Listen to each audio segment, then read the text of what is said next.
We were the drug capital before in Leyte.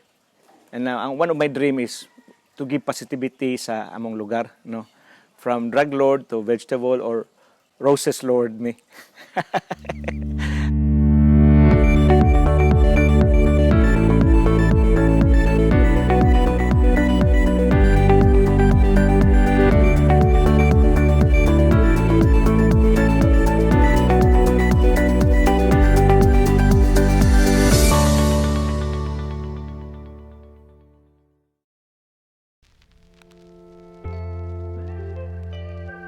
When we talk about flowers, we easily imagine the upland and cold location in Benguet and the annual Panagbanga Festival, which showcases the wide variety of flowers and its gigantic floral arrangements. In Leyte though, Ormoc also has its vast flower farms in Upland Barangay Milagro. Little did we know, a thriving flower farm blooms in what used to be the drug capital of Leyte, Albuera. It's not situated in the upland area, but in a quaint farm within Barangay Binulho, Sitio Tinago 1, the JF Healthy Farms. We catch up with its owner, Mr. Jesus Felipe Jongjong Subing Subing, to learn more on how the farm came about.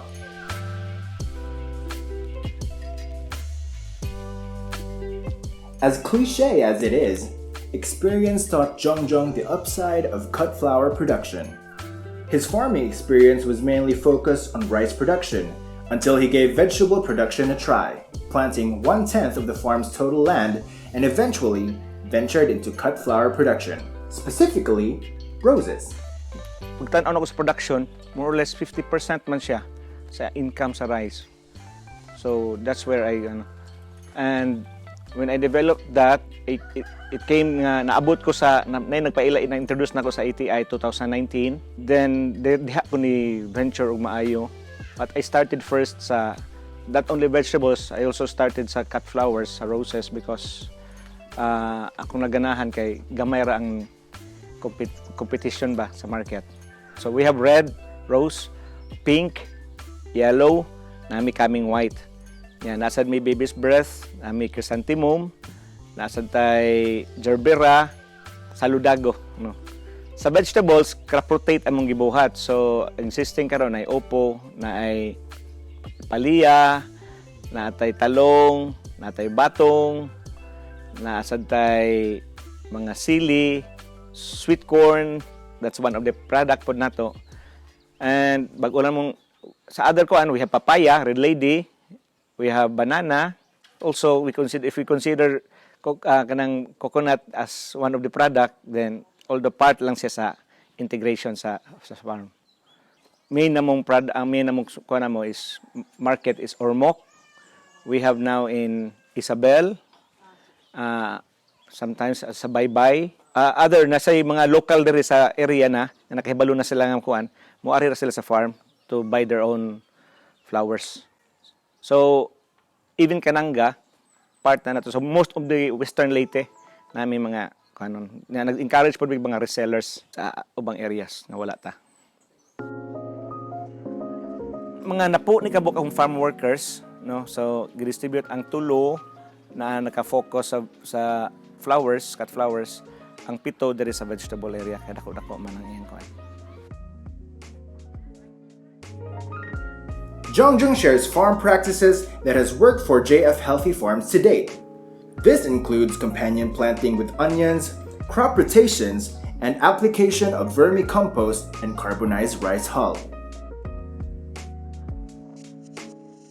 So, dinhi sa among farm, we practice also some technique na tawag na mo companion planting, like sa kaning ang roses na ay tapad niya is kaning onions, ubang herbs nagbutang po sa kilid, no? Like basil, mint. Although di pa kayo daghan kaayo, pero muna amo ang part na siya sa companion planting as repellent nato sa pests. Nakita na ko nga more insect repellent manggod si kuan kani atong onions, no? At the same time, makakuha po siya sa extra nga kuan ang onion sa atong fertilization sa roses. So dagko imong roses, dagko pod imong kuan onions kuan. So maka-income pod mi sa onions. Weekly mag-harvest mi sa onions. Yang flowers every day. We do some crop rotation mo na nga whole year round nag-harvest gid mi kay kaninga area kay amo man nag-zoning nga area.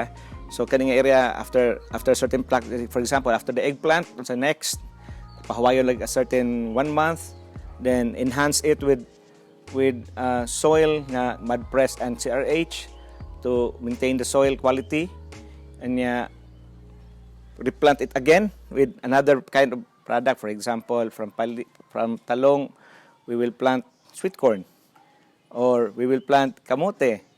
So, nag-rotate sa whole year na other vegetables like beans, no? Batong. So, whole year round gina siya. So, a little of everything, pero the good side ganung mamalit ang among clients namo because we supply whole year round. So, secured ang among market na among supply sa market.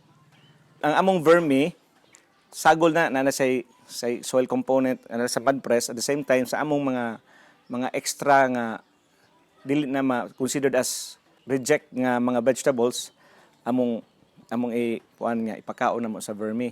Ang iya pong vermicast amo po gigamit amo pag part of the soil enhancement namo sa among ubang plants. So by the time magtanom amo na siya incorporatean sa among vermicast.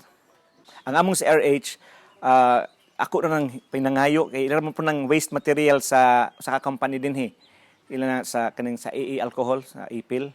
So ilan lang gipanglabay. So ilang waste atoan ng material as soil enhancer. The same thing sa mud press. Dili nakuhaan ako sa hisumko sa kanang garapit, no. So malipay pod sila nga may iban-ibanan ilahang waste dito. With farm practices that are similar to existing accredited ATI learning sites in the region, what can JF Healthy Farms offer that is unique among these farms? Ako si Concepcion Miro, you can call me Connie, HBCDP point person sa ATI RTC 8. Nailhan ako si Sir Jongjong subing-subing pag anhin ako sa iyang farm nga naa siya cut flowers sometime in 2017 and 2018. Unya, it happened nga amigo dai sila ni Sir June Paredes mo nga na dako diri sa farm. Usa nga akong nabantayan ni iyang farm is ang iyang pagdevelop sa cut flowers. Among sa ato mga learning sites sa ATI, si Sir Jongjong lang ang naay cut flowers. Siya ang nakakita sa potential sa cut flowers dinhi sa Leyte. Actually, 20% lang sa atong requirement sa cut flowers ang atong ma-serve dinhi sa Leyte. Pero kining akong nakita ni Sir Jongjong is mo contribute good ni siya sa cut flower industry nato dinhi sa Leyte and even sa Region 8. Aside sa cut flower is napud ni siya mga vegetables. Ang nakanindot po dinhi ni Sir Jongjong is makakita siya kung anus dapat siya mutanom nga dili makadungan sa uban nga mga local planters. Unya ang advantage ni ana is ang price, dako og price during harvest. Ang advantage ni ana is tungod kay gamay ra ang supply, taas ang price sa iyang harvested vegetable nga ma-harvest ana na time kay off season ang iyang pagtanom ni ana nga mga vegetables. As a learning site, innovative gyud si Sir Jongjong as an owner. Nganuman, siya ra pod ang akong nabantayan nga nag-una-una og drip irrigation. And nag-install gyud iyang kaugalingon nga reservoir sa tubig. Unya, ang requirement sa tanom, critical ang tubig para sa tanom bisan gani sa tao. So how much more sa tanom? Another is dinhi ra mo makakita og giplat niya ang iyang cut flowers with hollow blocks gyud. Sa uban kay raised beds na siya, pero iya gigastuan gyud na niya og hollow blocks. Although gasto na siya, pero iya jud na ma-maintain ang soil nga maka-prevent siya sa erosion. Long term man gud ang iyang panglantaw sa iyang farm. Mao nga iya na lang gyud gigastuan. Jongjong is beyond grateful for the support that ATI has provided for him as a farm owner, trainee, and a manager of an accredited learning site in the region. Ang budget gid nako nga na-develop inig maayo is dako kayo ang share sa ATI and ATI. So first they gave me the first budget was 150,000. Yeah, another 150,000 for the development, another development phase. Trainings and support diha gid ko sa ATI they only not give me finances but they also trained us like lakbay alay sa mga ubang farms to visit, no?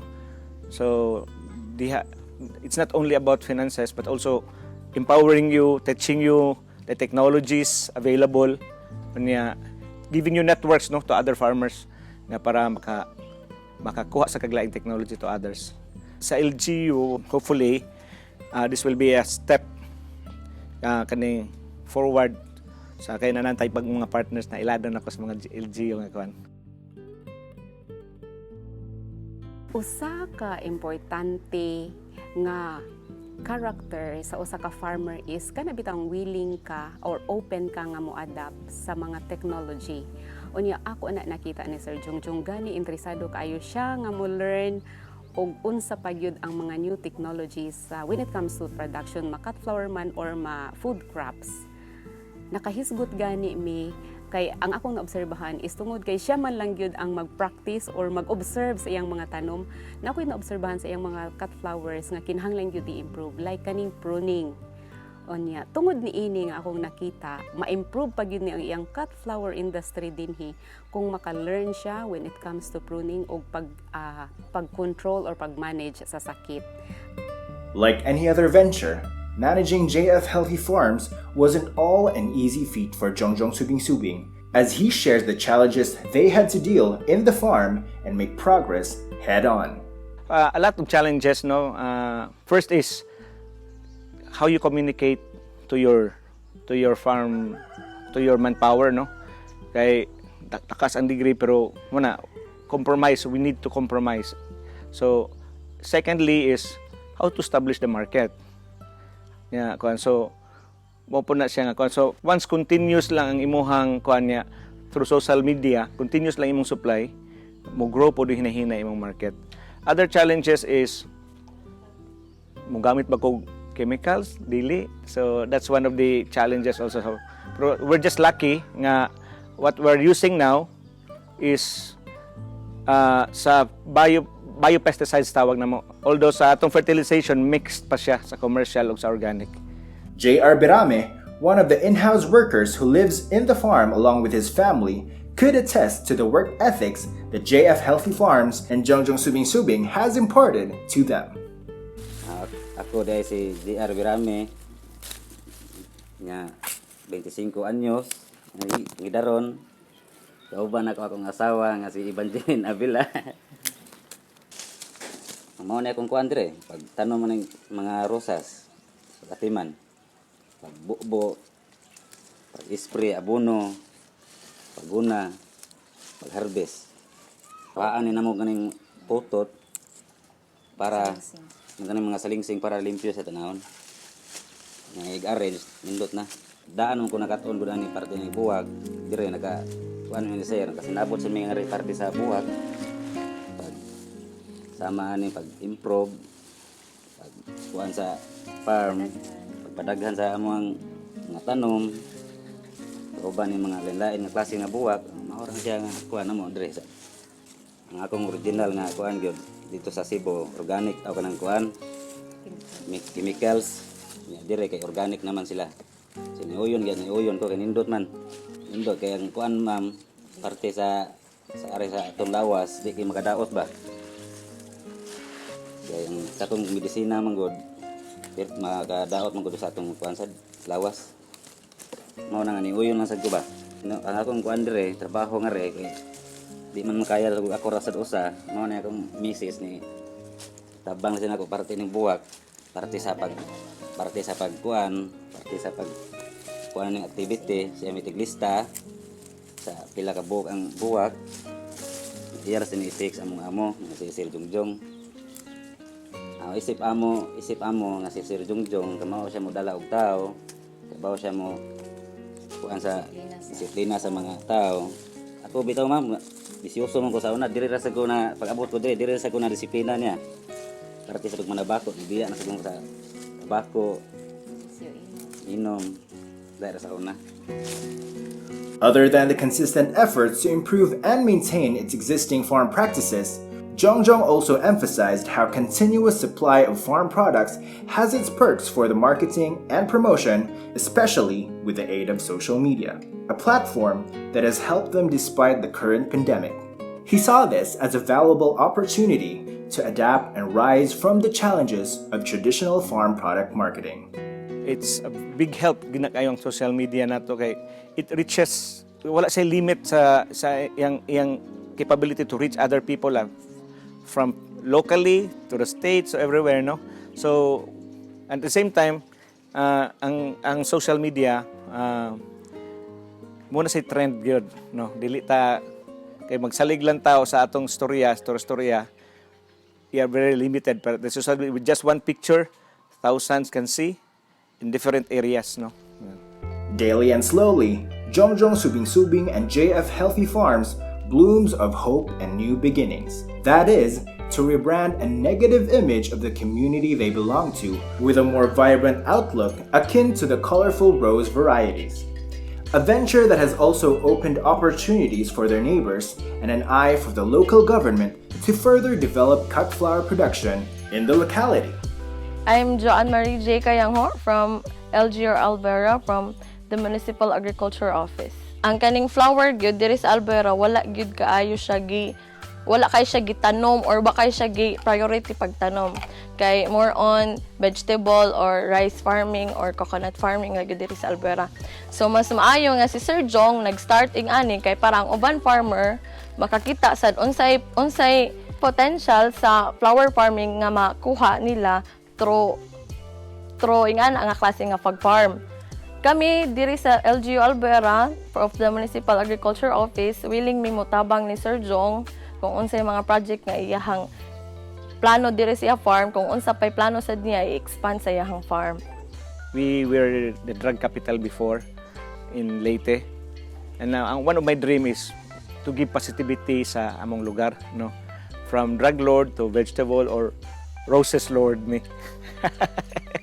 Anya kaning also on the other side is we'll be, since we are connected with ATI and TESDA, the other future plans will be helping training people locally and others, no? So naglink ta with other co-ops para diri mo train mismo, actual sila mo train coordinated sa two agencies, ATI and DA. Lastly, ang amo gisang sa future is this will be our retirement yun. Sa projected na mo anya we will be able to live simply here and that's sustainable. Nga i-prove na mo nga farming is really a good way of life and a good business. Sa gagmay pa mi kaning mga area din ang ubang bata nagduwa sa mga silingan namo nagduwa, ako suguon ko pagpakupras, pagpabantay sa humay, go na sa katubhan. So I grew up in ana nga training. So later on I realized nga even though my field is different, pero ang akong passion sa agriculture dito ni grow sa training sa akong ginikanan. Akong anak, although nagkuan sa eskwela sa medicine, pero she's into flower arrangements na siya, no? Yang akong anak ang usa mo'y nagkuan sa among accounting record keeper. He's not an accounting major pero nag-involve na siya sa diri sa money matters namo. Regarding sa management, ang akong training nila is at least every week naagid mi diri sa farm. Uy, pangmata na mo. Farming is really good, full of challenges. Pero if you're just open, daghan kita makatunan, and at the same time, daghan sa kita matabangan, no? Not just employment, but also the food. Sa atong syudad, sa atong lungsod, no? Imagine kung mag-import pa tag utan nato sa Cebu or Manila, no? How expensive it will become. Yeah, at the same time, dili na siya fresh. But if we supply it in our localities using our lands, we provide also not only sa trabaho, but also we provide good nutrition to our citizens now. Leading JF Healthy Farms to greater things ahead, Mr. Jesus Felipe Jongjong Subing Subing isn't stopping anytime soon. Realizing that while it is true that negativity may linger for as long as it could, people have the power to overturn the narrative. True to the quote, where flowers bloom, so does hope. In this case, a colorful variety of roses is subtly rebranding the undesirable image of an agriculturally abundant locality in Leyte.